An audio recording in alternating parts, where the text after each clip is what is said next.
I'm a partner at the law firm of Foley and Lardner, and I work for and represent the Tea Party Patriots and a number of conservative issue organizations. And I want to talk about what the IRS is proposing to do to conservative groups by basically codifying and making permanent through a rule the terrible things that they were doing to the Tea Party groups for the last 3 to 4 years. I say 3 to 4 years because I have some groups that have applied for their exempt status with the IRS 3 years ago. I have others who applied 4 years ago. So it started a long time ago. And now this would take those awful things they were doing to the conservative groups and make that permanent. The Obama administration is calling it targeting of dark money groups, but what it really does is it silences grassroots organizations. On November 29th, the day after Thanksgiving, the IRS issued proposed regulations that say, for the first time, a definition of candidate-related political activities. And that would include things such as voter registration, even if you never mention a candidate. It would include candidate forums, candidate debates, voter guides saying this is how somebody voted, voting records of public officials, public statements that, say, a Tea Party organization leader might make in an interview with the media. All of that would be defined as candidate-related political activity.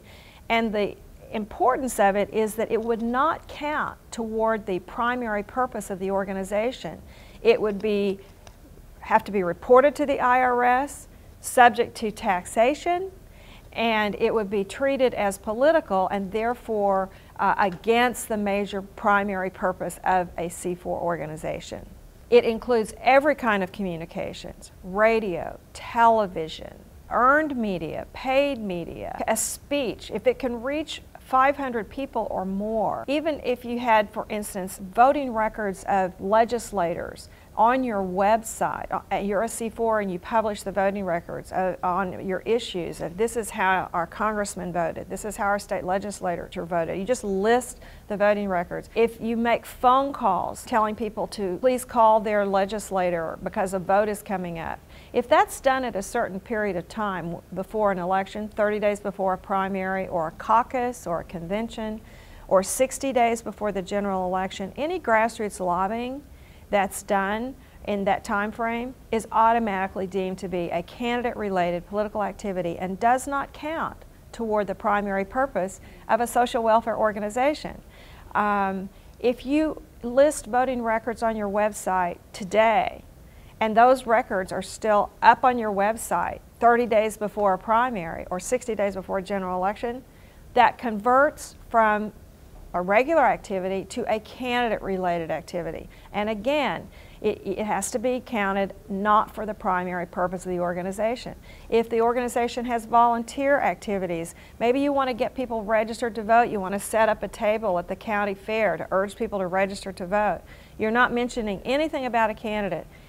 That is considered a candidate-related political activity. And the candidates is expanded, the definition of candidates is expanded to include all offices, judicial offices, even nonpartisan local judicial races, city council, Congress, president, candidates for party offices. If you want to try to take over your local Democratic or Republican Party or Libertarian Party, and you want people to run for office because you want the resolutions on issues to be more to your liking, you want to organize to do that. That's all candidate-related political activity. And then if you are an organization that doesn't engage in any political activity, but you want to make a grant to another organization to do something, even if the money you give that other organization, if it's a 501c4 and it has a table that engages in voter registration at the county fair, then the money that you give to that other organization is deemed to be candidate-related political activity, even if that isn't the purpose for which it was given.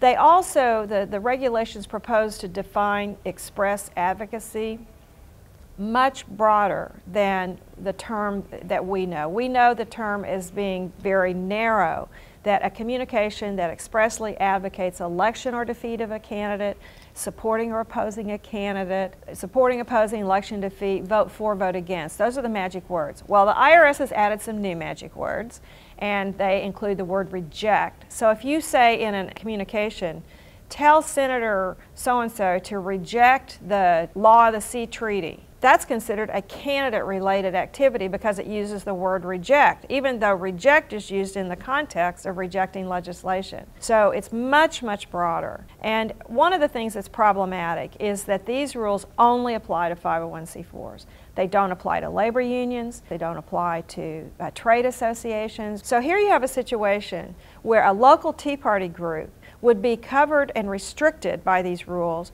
but the U.S. Chamber of Commerce can spend hundreds of millions of dollars and it's not covered. It doesn't cover 501c3 organizations. So for the first time, you have a situation where a 501c3 can have a candidate debate and can have nonpartisan voter registration, but for a 501c4, it's considered candidate-related activity. And one of the things that is very important to realize is that the Wall Street Journal documented a year ago in a study, a very comprehensive study, that the labor unions, 501c5s, had spent $4.4 billion, with a B, billion dollars, between 2005 and 2011 on lobbying and political expenditures, and yet none of that would be covered by this. The liberal groups who've been promoting this file a lawsuit against the IRS demanding that they issue these rules, and if anybody has any doubts about that, these campaign finance reform groups are the ones, and the liberal Democrats and the Obama administration, they're the ones who have been promoting this, and the group that filed suit against the IRS dropped its suit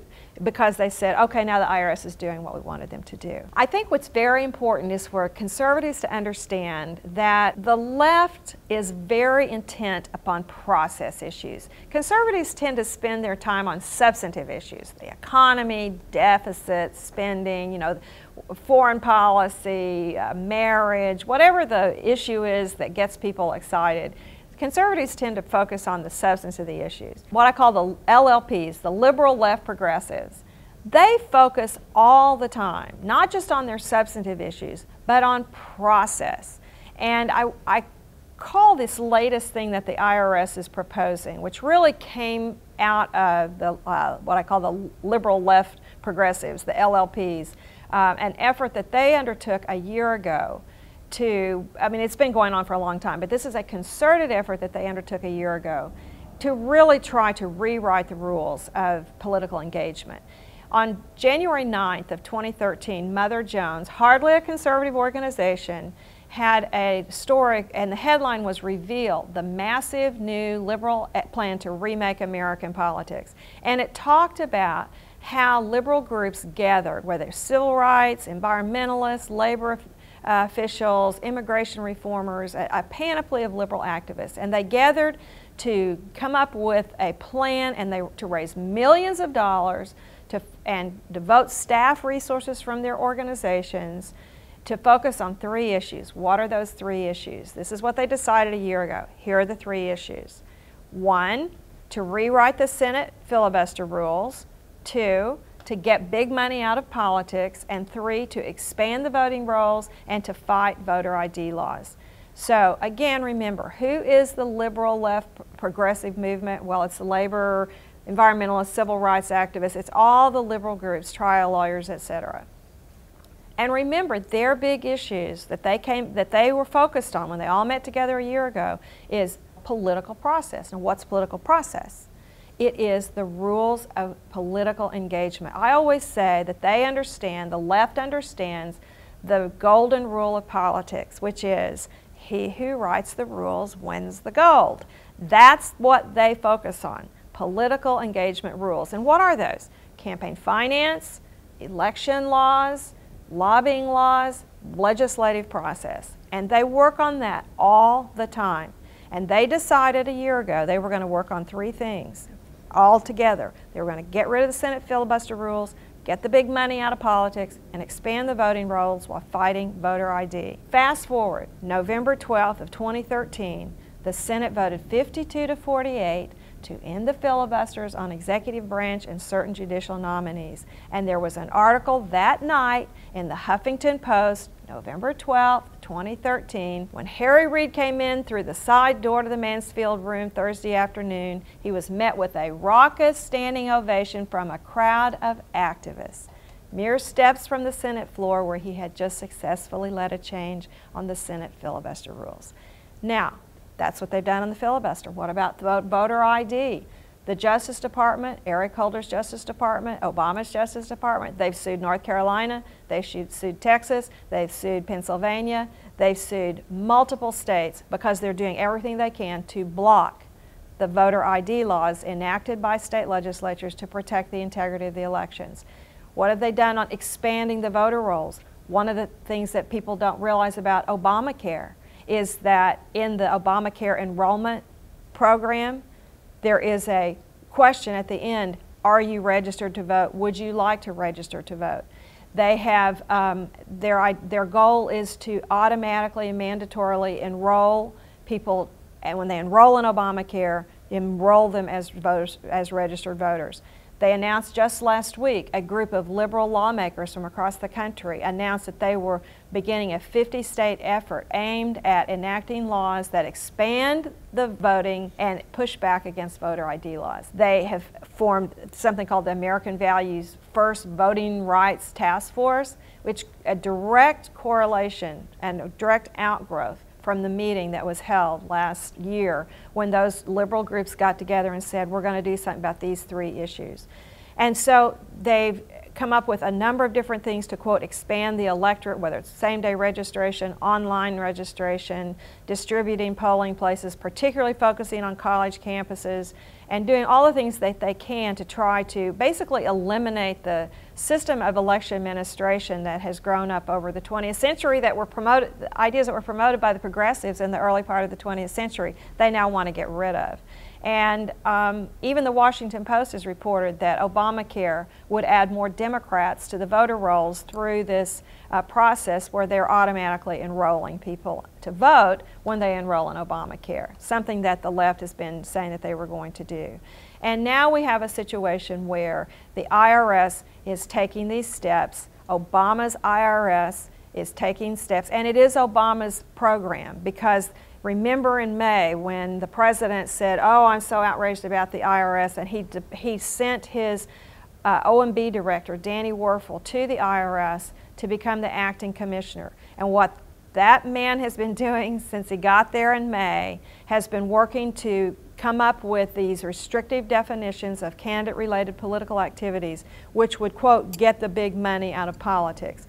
Except that what they're really doing is that they're trying to silence activism and conservative groups and they figure that they'll still have the labor unions to do their bidding at election time. So this is a concerted effort, it is a well-financed effort, and we're seeing the results of it when we see the suits against the states on voter ID, we see the change in the Senate filibuster rules, we see these IRS proposed regulations, and we see the efforts to try to get people enrolled as voters when they enroll in Obamacare, while at the same time trying to restrict and eliminate the voter ID laws. So all of the things we're seeing, conservatives need to pay attention, because these things are not accidental. They're deliberate, they're well-financed, they're well-organized, they're mobilized. Conservatives need to mobilize as well to fight them. Submit comments by February 27th of 2014.